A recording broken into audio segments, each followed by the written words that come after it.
जय हिंद, welcome to the hunter सारा।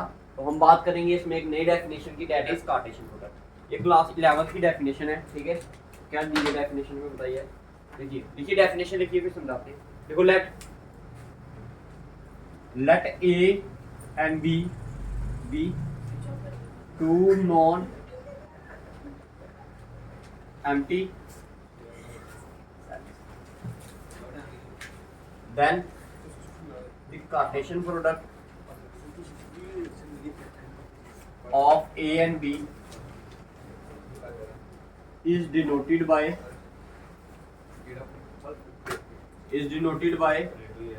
A cross B and is defined as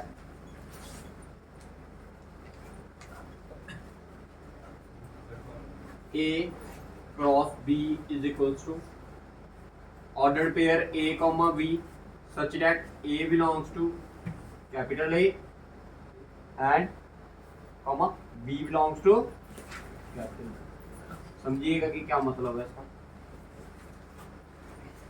देखिए सबसे पहले अगर आपने कार्टेशियन प्रोडक्ट निकालना तो उसके लिए आपके पास दो सेट होने चाहिए और दोनों के दोनों क्या होने चाहिए, नॉन एम्प्टी। क्या होने चाहिए, नॉन एम्प्टी। नॉन एम्प्टी का मतलब दोनों क्या नहीं होने चाहिए, खाली नहीं होने चाहिए। समझ आ गया, ठीक है। तो अगर मैं पहला सेट अगर ले लेता हूँ, मतलब ये पहला सेट भी हमारा फाइव के बराबर नहीं होना चाहिए और दूसरा सेट भी हमारा किसके बराबर नहीं होने चाहिए, फाइव के बराबर नहीं होने चाहिए। सबसे पहले कंडीशन ही यही है कि जो दोनों सेट है हमारे ए और बी, ये क्या होने चाहिए, नॉन एम्प्टी सेट। क्या होने चाहिए, नॉन एम्प्टी। दूसरी बात आ गई कि अगर हमने इनका कार्टेशियन प्रोडक्ट निकालना है तो उसको डिनोट कैसे करते हैं हम, ए क्रॉस बी से। कैसे डिनोट करते हो, ए क्रॉस बी। और डिफाइन कैसे करेंगे, कहता है A cross B equal to ordered pair. इसमें किस टाइप के एलिमेंट आएंगे, ordered pair A comma B.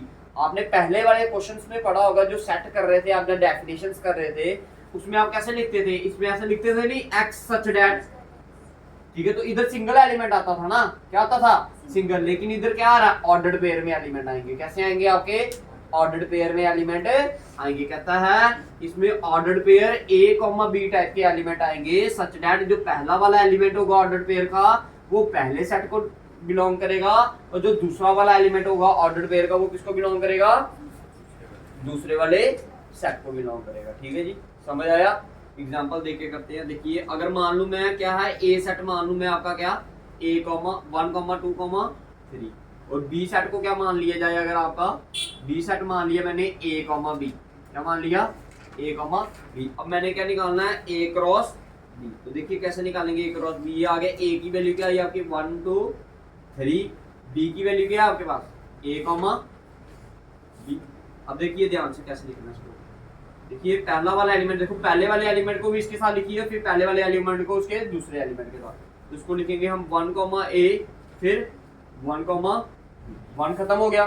फिर किसको, 2 को भी लिखना है पहले वाले एलिमेंट के साथ, फिर 2 को भी दूसरे वाले एलिमेंट के साथ। तो ये क्या आएगा, 2 कॉमा ए, फिर 2 कॉमा बी। बताओ क्लियर है। फिर उसके बाद 3 को लिखेंगे, क्या आएगा आपका 3 कॉमा ए और 3 कॉमा, बताइए क्लियर है जी, समझ आया सभी को। ठीक है, जिस तरह हमने ए क्रॉस बी निकाला है, उसी तरह हम क्या निकाल सकते हैं, बी क्रॉस ए भी निकाल सकते हैं। तो बी क्या आपके पास, ए कॉमा बी, और ए सेट क्या आपका 1 कॉमा 2 कॉमा 3।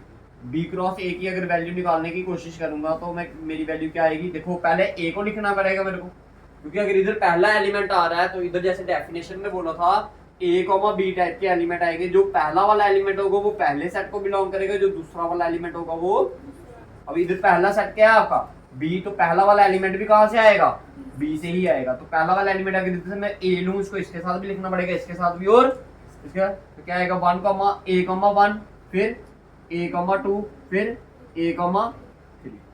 ठीक है, फिर उसके बाद बी कॉमा 1, फिर बी कॉमा 2 और बी कॉमा 3। देखिए हमेशा मेरी बात याद रखना, देखिए ए कॉमा 1 लिखूं मैं, या फिर क्या 1 कॉमा ए, ये दोनों क्या हैं, अलग अलग चीजें, दोनों क्या हैं अलग। भाई सेम नहीं करना, ये बराबर नहीं है, ये क्या है, नॉट इक्वल है। क्या है ये, नॉट इक्वल। तो याद रखना पहला वाला एलिमेंट पहले वाले को बिलोंग करेगा, दूसरा वाला दूसरे वाले को। अब देखिए इधर से एक रूल निकल कर आया, एक कंडीशन समझ आई हमें।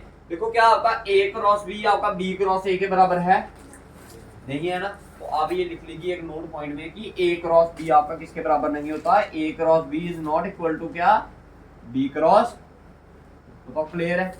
That mean Cartesian product is not competitive, Cartesian product क्या नहीं होगा आपका, कॉम्पिटिटिव नहीं होगा। कंडीशन समझ आई, ये कंडीशन समझ आ रही है सभी को। अच्छा जी, एक रूल और लिखते हैं इधर से, देखिए मैंने आपको क्या बोला था कि दोनों के दोनों सेट क्या होने चाहिए आपके, नॉन एम्प्टी, क्या होने चाहिए, नॉन एम्प्टी। मान लो एक सेट आपका मैंने क्या मान लिया, एम्प्टी मान लिया, मान लो बी सेट आपका क्या मान लिया मैंने, एम्प्टी मान लिया, क्या मान लिया, बी सेट क्या मान लिया, एम्प्टी, और ए सेट में क्या लिख दिया 1 2, ये तो नॉन एम्प्टी है ना ये, लेकिन बी क्या होगा, एम्प्टी। जब भी कभी भी आप क्या एक एम्प्टी सेट को नॉन एम्प्टी सेट के साथ क्या निकालोगे आप, कार्टेशियन प्रोडक्ट निकालोगे, तो उसका आंसर जो होगा वो हमेशा क्या होगा, फाई होगा। बताओ क्लियर है या नहीं है, हाँ जी क्लियर है या नहीं है भाई, समझ आ गया, समझ आया, क्लियर है। अच्छा जी, और कुछ इसकी प्रॉपर्टीज लिखते हैं। मान लो इधर लिख रहा हूं मैं प्रॉपर्टीज, ठीक है, देखिए इधर प्रॉपर्टी लिख रहा हूं मैं,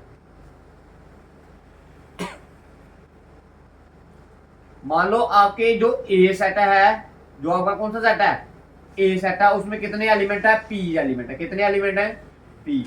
और जो आपका बी सेट है उसमें कितने एलिमेंट है, क्यू, कितने, क्यू। तो देन जो इनका कार्टेशियन प्रोडक्ट होगा उसमें कितने एलिमेंट्स आएंगे, number of element in Cartesian product A cross B, वो कितना होगा, n of A cross n of B. N का मतलब क्या होता है, number of elements in A multiply by number of elements in B. तो नंबर ऑफ एलिमेंट्स कितने हैं ए में, पी, और क्यू में, बी में कितने हैं, क्यू। तो आंसर क्या होगा, पी क्रॉस क्यू। समझ आ गया। बाकी दोनों के एलिमेंट्स को आपने मल्टीप्लाई, जैसे आपको एग्जांपल देते हैं, देखो इधर कितने एलिमेंट्स थे, एन ऑफ ए की वैल्यू क्या थी इधर, एन ऑफ ए की वैल्यू कितने एलिमेंट थे, 3, और एन ऑफ बी की वैल्यू क्या है, 2। तो 3 into 2 किया तो आंसर क्या आया था हमारा, 6। इसके एलिमेंट गिनो कितने हैं, 1 2 3 4 5 6 आए थे, आगे थे। तो इस तरह से मैं ये चीज समझा, ठीक है जी, समझ आया पक्का सभी को। देखो जैसे आपने 2 एलिमेंट्स का क्या निकाला, कार्टेशियन प्रोडक्ट, उसी तरह हम कितने एलिमेंट्स का निकाल सकते हैं, 3 एलिमेंट का। तो ये साइड वाला मिटा दो साइड वाला, ठीक। देखिए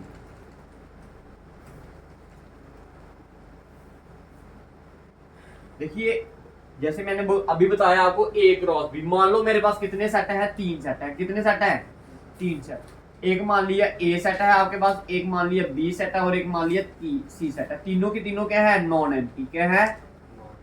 अगर मैंने तीनों का क्या निकालना है, कार्टेशियन प्रोडक्ट क्या निकालना है, ए क्रॉस बी क्रॉस सी। तो इसको अगर करना हो तो क्या होगा, देखो इधर 2 एलिमेंट आ रहे थे, 2 क्या बन रहा था, ऑर्डर्ड पेयर बन रहा था। अब क्या बनेगा आपका, ट्रिपल बनेगा, क्या बनेगा, ए कॉमा बी कॉमा सी।